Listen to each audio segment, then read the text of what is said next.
populism sees information as a weapon. Yeah. Tell me what you mean by that. Well, two things to understand about populism is, first of all, it sows distrust in all institutions. Yeah. Populists tell people don't believe journalists, don't believe historians, don't believe scientists, don't believe. These are all kind of conspiracies of elite cabals. When I interviewed you last time, that's what people said about the show. Oh, you're in on the whatever, I can't remember. Some conspiracy. Two things. I mean, first of all, this is the highway to dictatorship. Because democracy relies on trust, dictatorship relies on terror. When you sow distrust, when you destroy trust in all institutions, the only way a society can keep functioning is by becoming a dictatorship, because the dictators don't need trust. They use terror. If you don't believe any journalist, if you don't believe any scientist, if you don't believe the people in the election committee, then no democratic institution can function. And either you have anarchy, which most people don't like, so they say, okay, let's have a strong man that will just use terror to bring back order. So people sometimes think that when they start distrusting all these institutions, they are liberating themselves. In fact, they are paving the way for a dictatorship. The other thing to say about it is that it is all based on an extremely cynical view of humanity. That the basic view of populists, which interestingly enough is also common on the extreme left among Marxists, this is something that Karl Marx would agree with Donald Trump. The common view is that the only reality is power. That humans are only interested in power, and that all human relations are power struggles. So whenever somebody tells you something, you need not ask, is it true or not? Nobody cares about the truth. Whenever somebody tells you something, this is a power play. This is a manipulation. This is an attempt by that person to manipulate you in order to get more power, to protect their privileges, their interests. Oh, it's so cynical. And this is what you hear about journalists. That journalists are not interested in the truth. They are a conspiracy in order to advance the privileges of this elite or that elite. And scientists, they tell you it's the same. Scientists don't care about the truth. Historians, physicists, epidemiologists, they are just trying to protect and defend the privileges, the interest, the power of some small group. And you hear the same thing about judges, about the FBI, about the Federal Reserve. Now, what we should understand about this, not only does it destroy, if you destroy all trust, then you get dictatorship, not liberty. The other thing is, it's simply wrong. This extremely cynical view of humans is not true.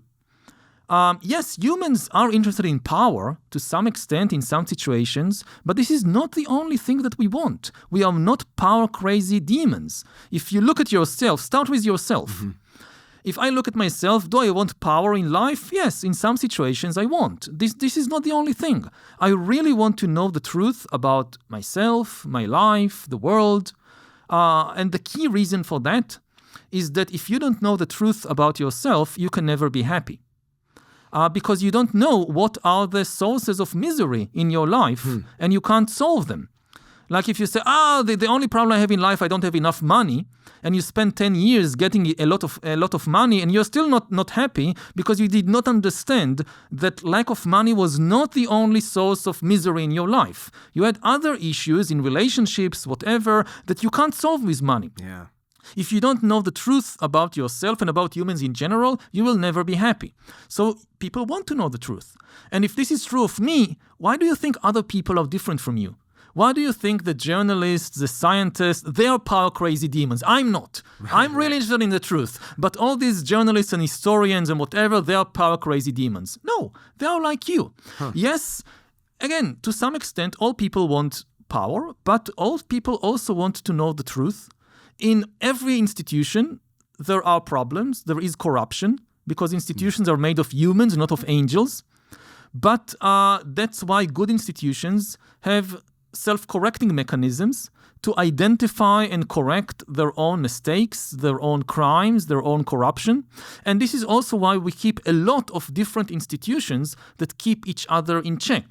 If there is corruption in the courts, the journalists are supposed to expose it. Right. If there is corruption in the newspapers, it's the business of the courts and of academics to expose it. Again, if there is corruption in the universities, so you have other institutions that can keep that in check.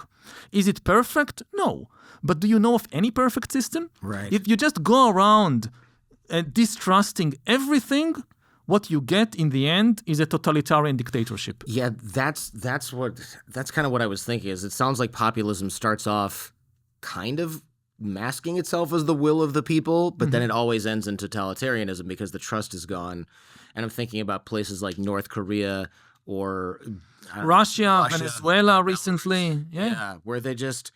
I have friends in Belarus, and they say things like, "Oh yeah, we just don't have that here." But my friend went to the doctor, and he said, I have this, but I really need to see another doctor, so I've got to fly to, I forget where, some other country. And I said, can't you just go to another doctor in Minsk? And he said, no, you really don't want to, you can't really look at Belarusian doctors because they only give you a few different diagnoses, and this could be serious. And I was just thinking, imagine going to a doctor and it's a coin flip as to whether or not what they tell you is actually legitimate because the training is so bad and nobody trusts the medical system.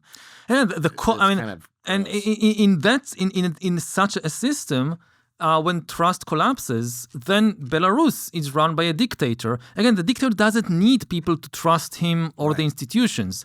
It's terror that keeps society together. And, the other trick of populists, I mean, the very term populist, where does it come from? So populist comes from the Latin term populus, which simply means people, the people. And it starts with a very attractive idea, which is the basic democratic idea that the people are the source of all authority, the people should appoint the government, the people should rule. And this is something which is accepted by everybody in a democracy. But then the question becomes, who are the people? And what makes a person a populist is the argument that only we are the people. A populist party is a party that claims that all the people who doesn't support it are not really part of the people. And this is what you hear in extreme cases from, like in Nazi Germany. Yeah. So the Nazis would say anybody who doesn't support Hitler is not really a German. He's a Jew, he's a communist, he's a traitor, he's an alien. The key point of populists, which makes them dangerous, is that they don't think about the people as a collection of people, of individuals, of persons with different views and interests and so forth. No, they think about the people as this kind of mystical, unified body which has a single will, the will of the people. Now, how do you know what is the will of the people? You don't go around asking actual human beings, because then you get different answers. This person says one thing, this person says another thing. But according to the populists, no, the people have just one will. So how do you know it? You have the leader. The leader is supposedly has some mystical connection to the people, and the leader knows what the people desire. Now, if you come and say, no, but I'm part of the people and I think differently than the leader, then they tell you,